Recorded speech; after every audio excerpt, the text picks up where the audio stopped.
Well, I have removed some of the suspense on this topic, and because I mentioned that f of g of x is going to equal to g of f of x, and but let's introduce the problem here, and because I really want you to see why this is interesting and useful.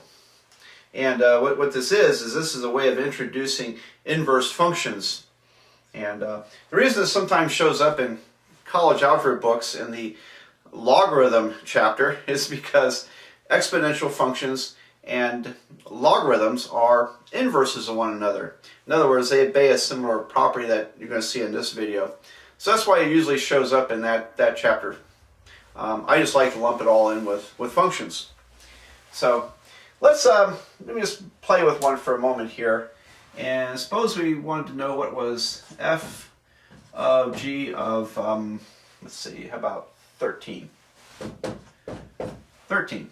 Okay, so g of 13 means to take the square root of 13 plus 3, and that would be the square root of 16, which is 4.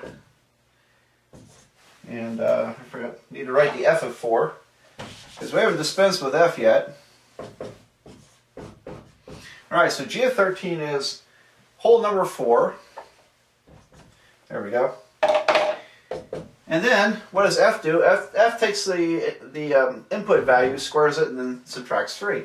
So this is 4 squared minus 3. 16 minus 3, and equals to 13. All right, now I'm going to reverse that and look at g of f of 13 and see what happens. So f takes 13, squares it, subtracts 3, and this is going to be 169 minus 3, which is 166. So that's g of 166.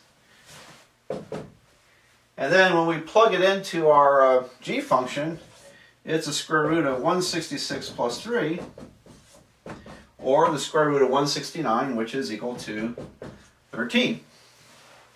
All right, so now that was interesting because f of g of 13 did equal to g of f of 13. And what was even more interesting, not only did we get the same result, we got 13, which was the input value. And so the input value became the output value in both cases. Now that was not a coincidence. That can happen with functions that are not reversible. We call them inverse functions. That can happen, but it's only on an isolated basis. When it happens all the time, as we'll demonstrate here in a minute, then what we have are called inverse functions. So let me erase this part here. I'm going to rework this as f of g of x and then g of f of x. Okay, so as promised,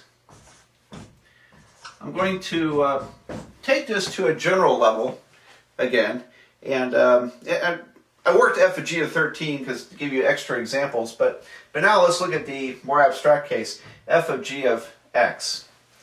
So that means that we plug the g function in to the f function, and we get this, and then f takes that input, squares it, and subtracts 3. So I take the input, square root, square it, subtract 3, and I end up with the square root disappearing here. I get x plus 3, subtract 3, equals to x.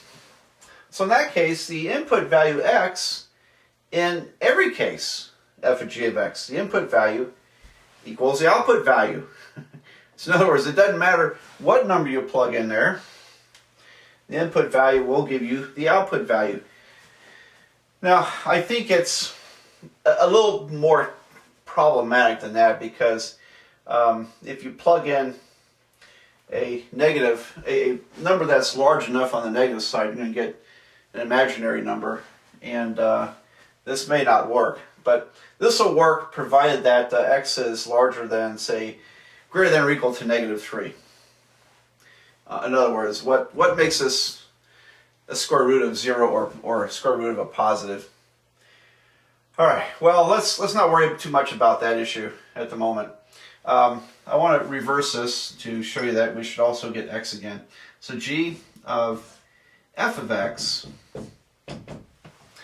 is equal to g of x squared minus 3. So there's the f function plugged in. And then when I plug this into here, I get the square root of x squared minus 3 and then plus 3.